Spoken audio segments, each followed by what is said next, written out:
somewhere right now, someone is scrolling through their phone at 2 a.m., unable to sleep, carrying a weight they haven't told anyone about.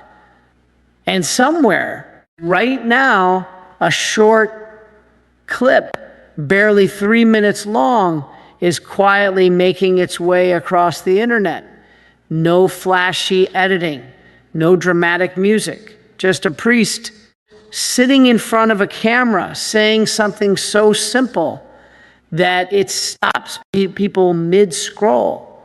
Within 24 hours, that clip had been shared thousands of times.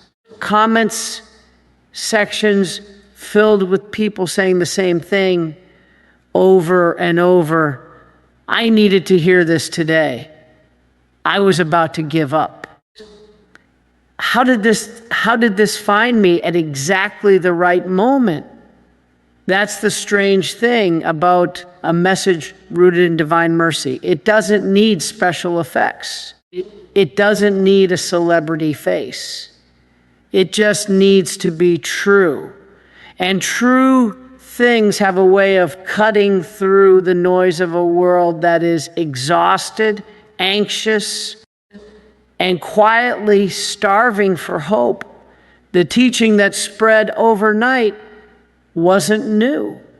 In fact, it echoes something spoken from heaven decades ago, recorded in a small, worn diary by a Polish nun named Senior Faustina. But somehow, when explained clearly in plain language for a generation drowning in guilt, comparison, and despair, it hit differently. This is the story of that message, why it spread, who it reached, and why, if you're watching this right now, there's a good chance it wasn't an accident that you found it either. Because here's the part almost nobody expects. The message isn't really about a viral video at all. It's about you and a door that has been standing open a lot longer than you think. Let's walk through exactly what it said. It started, as these things often do, without any fanfare. A short video was uploaded, no elaborate production, no thumbnail designed by a marketing team, nothing engineered to go viral. It was simply a recording of a talk on divine mercy, the kind of teaching that has been shared in parish halls and retreat centers for years. But something about the timing, the wording, and the way it was framed caused it to spread in a way nobody predicted. Within hours, the comments began stacking up. Not the usual scattered reactions you see on religious content, but something more raw. People weren't just saying, nice video, or God bless. They were confessing things.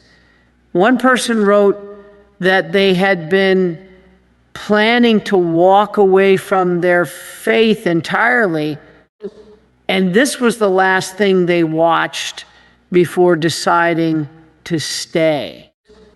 Another wrote that they hadn't set foot in a church in over a decade because of shame over something they had done years ago, something they were certain could never be forgiven. A third simply wrote, I don't believe in coincidences anymore. To understand why a short teaching video could cause this kind of reaction, you have to understand what it was actually about. It wasn't a message about rules. It wasn't a message about being good enough, praying hard enough, or performing your way into God's good graces. It was the opposite. It was a message about a mercy so vast that it doesn't wait for you to clean yourself up first. This idea traces back to a series of private revelations recorded by a young nun in Poland in the 1930s.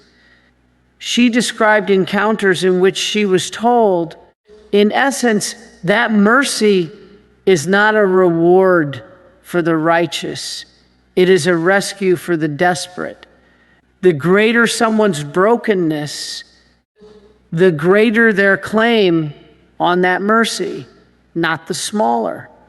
This was a radical reversal of how many people, even lifelong believers, had quietly come to think about God as a scorekeeper, a distant judge tallying wins and losses, waiting to see if you'd earned his attention. The video reframed that entire picture. It described God not as someone standing at a distance with arms crossed, but as someone who runs, the way a parent runs toward a child who has fallen and scraped their knee, not stopping to ask what the child did to deserve help first. That single image, repeated in different forms throughout the clip, is what seemed to break through people's defenses. Why did it resonate so strongly now? Context matters. We are living through what many describe as a mental health crisis, unlike anything in recent memory. Rates of anxiety and depression among young adults have climbed sharply over the past decade. Loneliness is being studied by public health officials the way epidemics once were. People are more connected online than any generation in history, and yet somehow more isolated than ever before. Into that exact environment dropped a message that essentially said, you are not disqualified. You are not too far gone.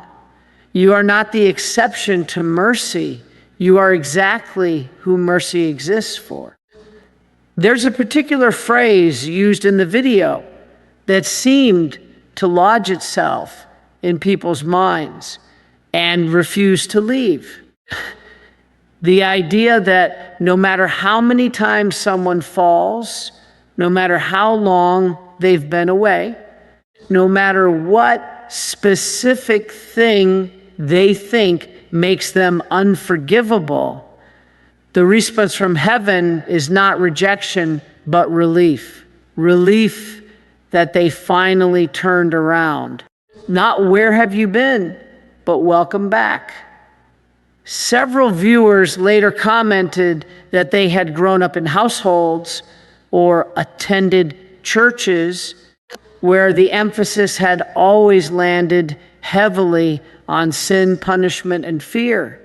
They knew intellectually that God was supposed to be loving, but emotionally, they carried around a picture of him as someone perpetually disappointed in them.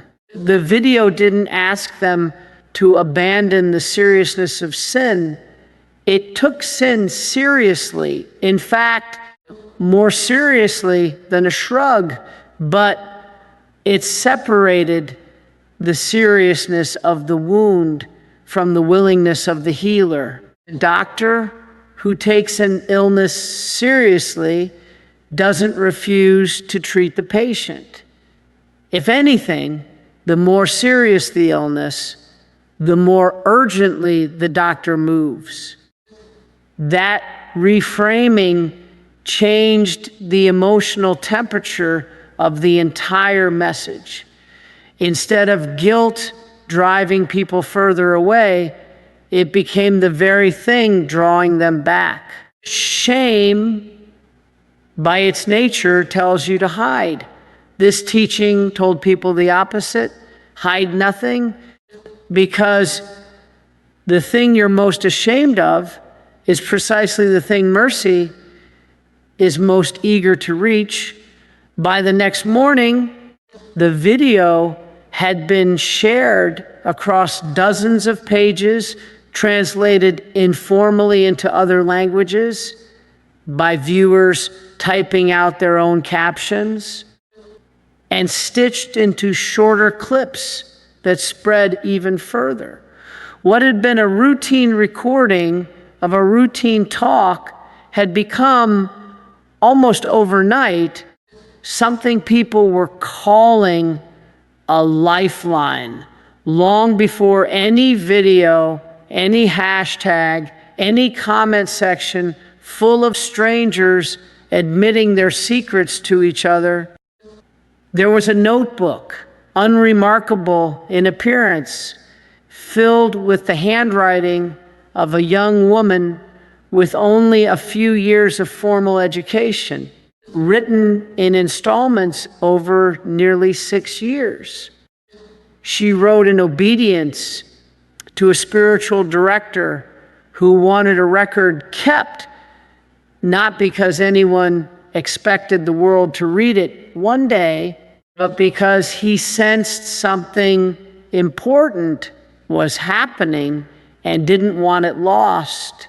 The young woman was a religious sister living a hidden, largely unremarkable life, cooking, gardening, tending to the daily tasks of convent life. By any outward measure, she was nobody of consequence. That in itself became part of the message's power decades later. God did not choose a theologian, a bishop, or a scholar to carry this particular message to the world. He chose someone easily overlooked, someone whose qualifications, by human standards, were essentially none. What she recorded over those years was a series of encounters she believed were with Christ himself. Conversations, visions, instructions. At the center of nearly all of them was a single repeated theme: mercy. Not mercy as an abstract theological concept, but mercy as an urgent, personal, almost desperate offer being made to a world that had, in her telling, largely stopped believing it was possible. One image described in her writings became particularly iconic: rays of light streaming outward, one pale and one red, symbolizing water and blood, understood traditionally as symbols of cleansing and life. Beneath the image, a simple phrase: Jesus, I trust in you. 5 words. No complicated theology required to understand them. Just an act of trust offered by anyone, in any condition, at any moment. For years after her death, her writings were treated with caution by church authorities, partly due to translation issues that made some passages sound doctrinally confused, and partly due to the broader caution the church exercises around private revelation.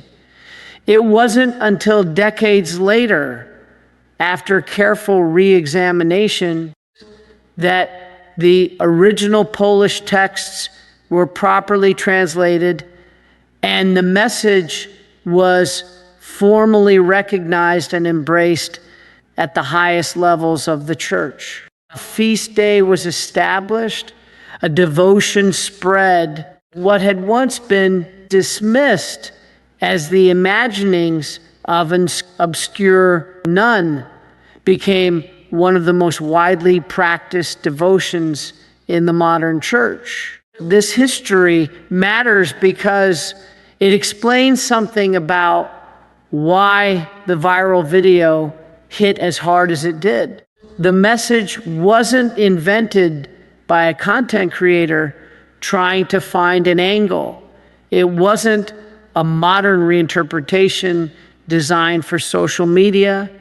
It was, in essence, an old message rediscovered, dusted off, translated into contemporary language, and handed to a generation that happened to be more starved for it than any before. There's something almost poetic in the fact that a message about being overlooked and unworthy came through someone who was, by the standards of her time, overlooked and considered unworthy of much attention. And there's something equally poetic in the fact that it resurfaced centuries later through the most overlooked and dismissed corner of modern life, a short, low-production video that nobody expected to matter either.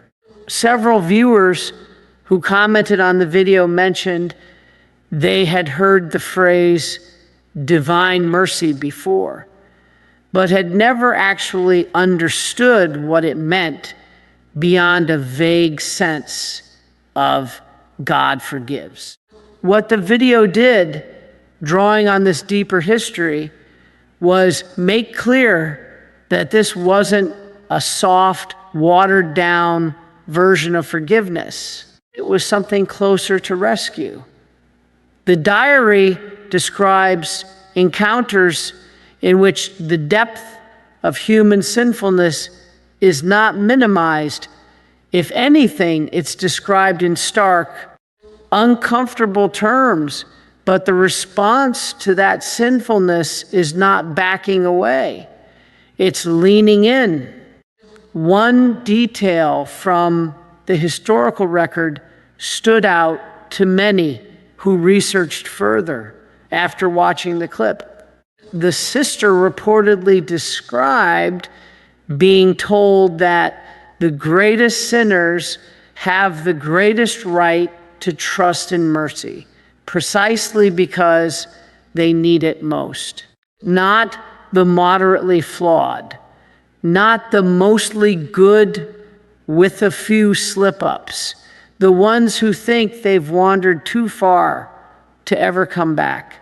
Those specifically were described as having priority. For anyone who has spent years quietly convinced they're the exception, the one person whose specific failures put them outside the reach of forgiveness, that detail lands like a direct hit. It's not a general reassurance. It's a specific dismantling of the exact lie that keeps so many people locked in shame and silence. This is likely why the viral clip spread the way it did among people who wouldn't normally engage with religious content at all. It wasn't preaching at them. It was answering a question they'd never said out loud. Is there a version of me too broken to be loved? And the answer, drawn from decades-old writings that had somehow waited patiently for the right moment to resurface, was an unambiguous no. But knowing the history is only part of the picture. The video didn't just repeat old information, it applied it. It took this centuries-old message and pointed it directly at very modern wounds. Comparison culture, chronic anxiety, the exhausting pressure of needing to appear fine online while falling apart privately. That application is where the next part of the story picks up. To understand why this particular message landed so hard with a younger audience, you have to understand the emotional terrain that audience is standing on. This is a generation that has grown up curating a version of themselves for public consumption, carefully selected photos, filtered moments, achievements broadcast while struggles are hidden behind closed doors. The result is a strange, quiet epidemic of feeling like everyone else has it together except you. That constant low-grade comparison creates a very specific kind of shame. Not necessarily shame over one dramatic failure, but a diffuse, exhausting sense of not measuring up, not attractive enough, not successful enough, not disciplined enough, not spiritually good enough. It's a shame without a clear edge, which makes it hard to address directly. You can't repent of not being enough. You can only carry it. The viral message spoke directly into that gap, though not in the way most people expected. It didn't offer self-esteem talking points or generic affirmations. It offered something sturdier, a claim that your worth was never actually up for debate in the first place, because it was never based on performance to begin with. The teaching drew a clear distinction between two very different questions.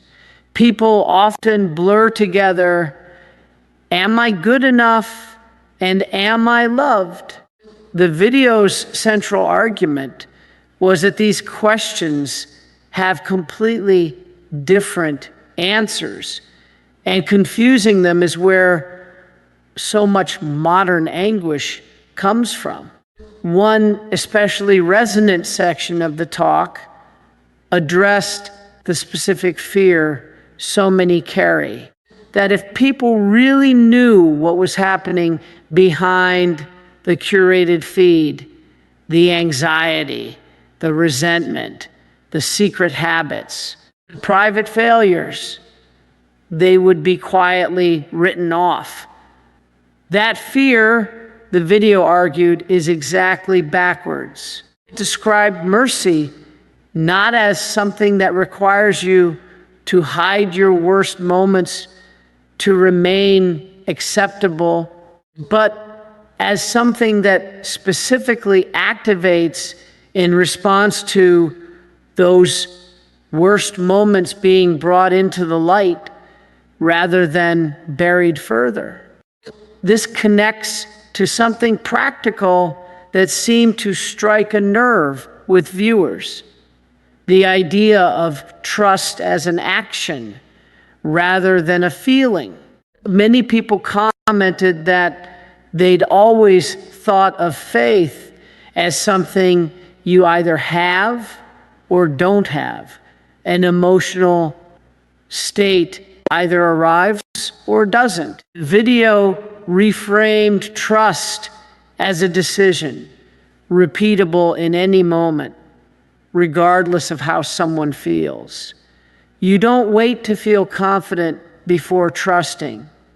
You trust, and confidence sometimes follows, sometimes slowly, sometimes not at all, but the trust itself is the whole act, not a feeling attached to it. For a generation exhausted by the pressure to feel a certain way about everything, happy enough, positive enough, grateful enough.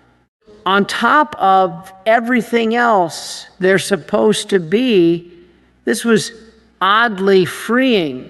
You don't have to feel forgiven to be forgiven. You don't have to feel worthy to be loved. The feeling might show up eventually, or it might not, but it was never the requirement. Several comment threads under the video turned into informal support groups, strangers responding to each other's confessions with encouragement instead of judgment. Itself a small, unplanned demonstration of the very message being discussed. People who would never say these things to their own families were saying them to strangers online and receiving in return something they clearly weren't getting enough of elsewhere, a response that didn't flinch. There's also a generational wound around authority and institutions that this message quietly bypassed. Many younger viewers expressed distrust of organized religion generally, citing scandal, hypocrisy, or simply feeling judged rather than welcomed in religious spaces. But the content of the video wasn't institutional in tone. It wasn't defending an organization. It was describing a relationship, one person's trust in someone who runs toward them rather than away. That distinction mattered enormously to viewers who had one foot out the door of faith altogether, but hadn't quite closed it. What emerged from the comment sections pieced together, painted a picture of an audience that wasn't rejecting the idea of God. They were rejecting a distorted, exhausting version of God they'd absorbed somewhere along the way, one who required constant performance and offered conditional approval. When that distorted picture was replaced with something closer to the original message recorded decades earlier, something shifted, not for everyone and not permanently for all of them, but for enough people in a strong enough way that a quiet, unremarkable video became something people were calling, without exaggeration, life-changing. That raises an obvious next question. What practically were people supposed to do with this? A feeling of relief is nice, but it fades. The video didn't stop at reassurance. It moved into something more concrete. And that's where the real turning point of the message begins. If the first half of the message was about dismantling fear, the second half was about what to actually do next. Because relief without direction tends to evaporate within a day or two. This is where many viewers pointed to a specific section of the clip and said, almost word for word in the comments, "This is the part that changed everything for me." The turning point centered on a very old, very simple practice tied to this devotion, showing up honestly in a moment of reflection or confession and saying 5 words, "Jesus, I trust in you," not as a magic formula, but as a decision made in the middle of doubt, not after doubt has been resolved. The video was careful to explain that this isn't about achieving a certain emotional state first. It's about making the act of trust the starting point, not the reward at the end of a long spiritual effort. For many viewers, this reframed something that it felt impossibly abstract into something almost embarrassingly small and doable. They didn't need a dramatic conversion story. They didn't need to have their entire life sorted out before approaching God. They needed to say 5 words and mean them as much as they currently could, even if as much as they currently could wasn't very much at all. Several people described trying this that same night, not with any expectation that it would fix anything, but almost out of desperation, the way you try something when you've run out of other options. And what they reported back in comment after comment wasn't fireworks or instant transformation. It was something quieter, a loosening, a sense that whatever they'd been carrying didn't have to be carried alone anymore. One person described as the first night in months they'd slept without the familiar knot in their chest. The video also addressed a common obstacle head-on, the fear of insincerity. Many viewers admitted they didn't feel a strong faith, that saying, "I trust in you," felt hollow or even hypocritical given how little trust they actually had. The teaching's response to this was direct.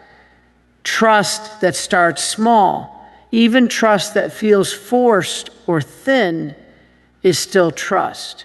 Nobody is required to arrive with a fully formed, unwavering faith. The whole point of trusting in mercy rather than in your own spiritual performance is that the quality of your trust isn't what's being measured. The willingness to reach out at all is the thing that matters. This section of the video also touched on a practice associated with the same devotion.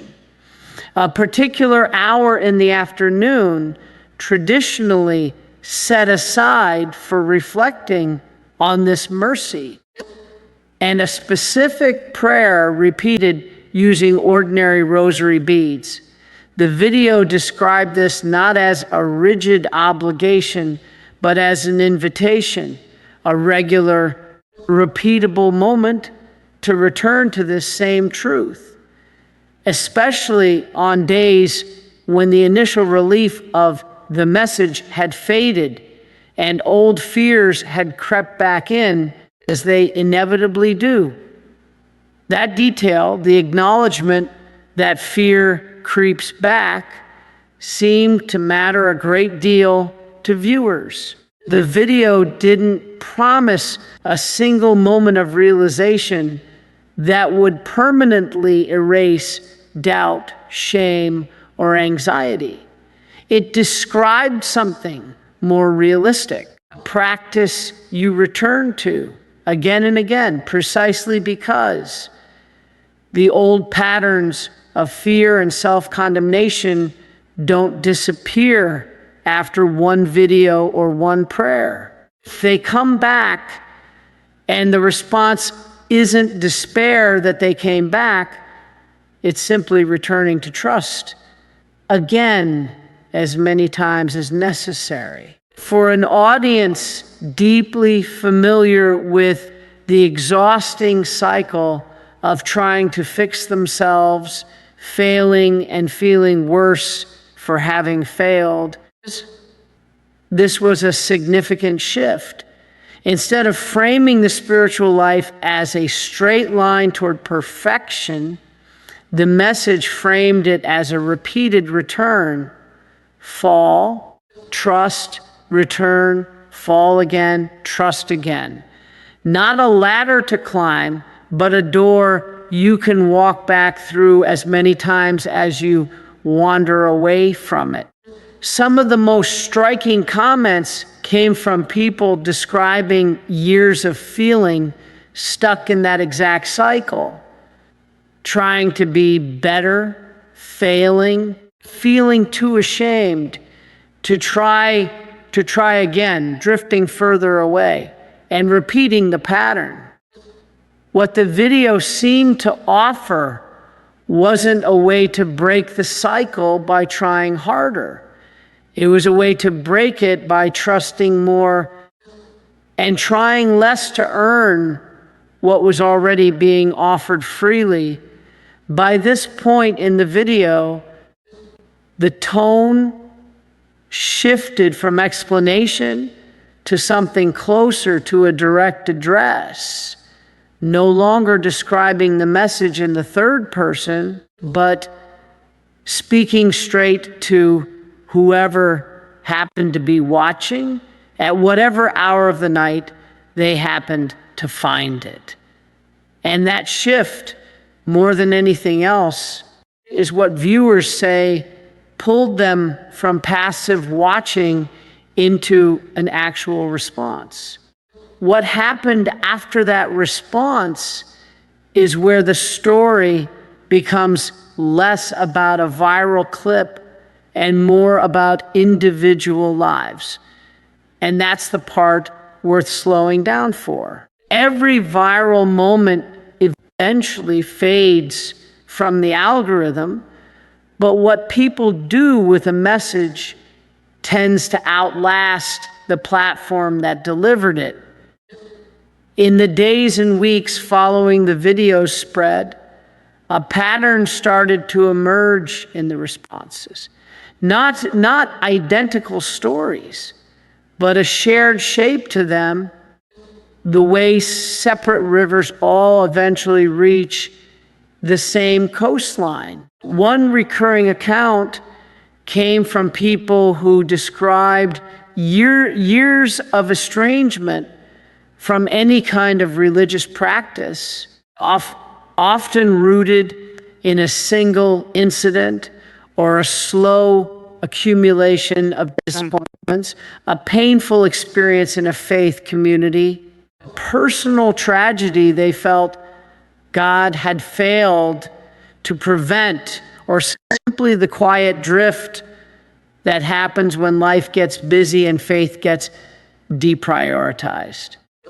What several of these viewers described wasn't a dramatic, instantaneous return. It was smaller than that. A decision to walk back into a physical space they hadn't entered in years, sit in the back row, and simply be present without any pressure to feel a certain way or perform a certain level of belief.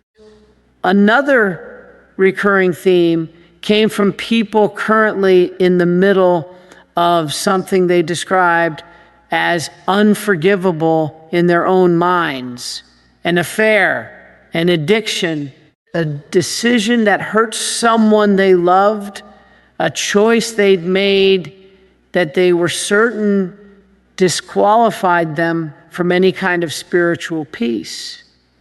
For these viewers, specific detail about the greatest sinners having the greatest claim seemed to function almost like a key turning in a lock they'd assumed was permanently sealed. Several described reaching out to a priest for the first time in years, specifically because the video had addressed almost too precisely the exact fear that had kept them away, that their specific failure was somehow the one exception to the rule. A third pattern emerged among people who weren't dealing with a specific moral failure at all, but with something quieter and harder to name, a persistent,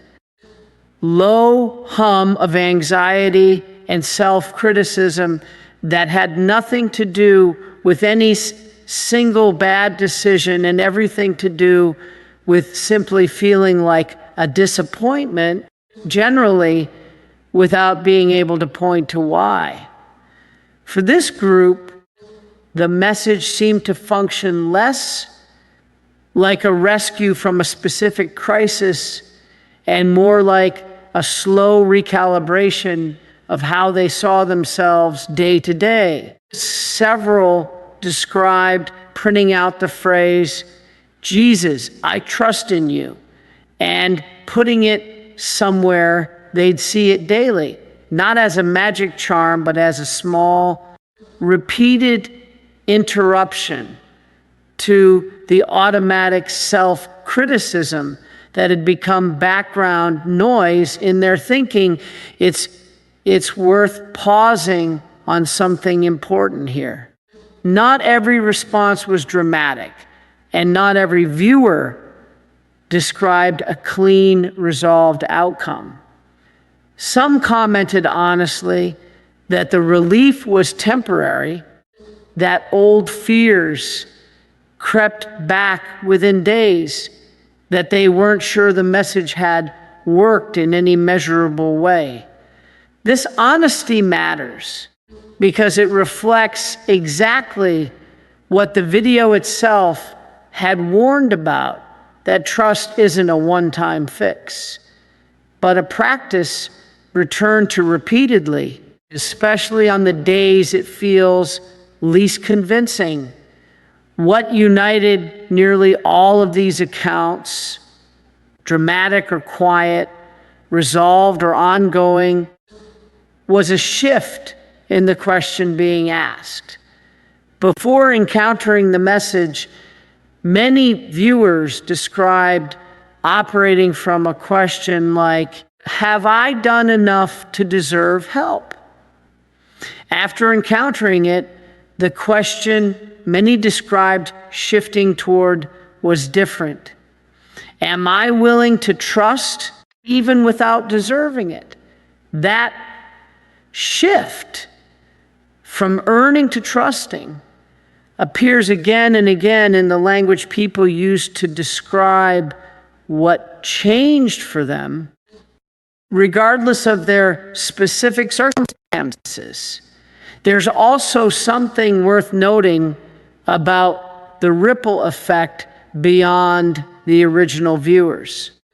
Several comments described sharing the video with someone else, a sibling going through a hard time, a friend who had stopped talking about faith altogether, a parent estranged from their adult child over some unresolved hurt. The message, once received, seemed to prompt people to hand it forward, almost instinctively. The way you'd pass along water to someone you recognized as thirsty because you'd been thirsty yourself not long before. This is in some ways the least surprising part of the entire story, even though it's the part algorithms can't measure. A message about mercy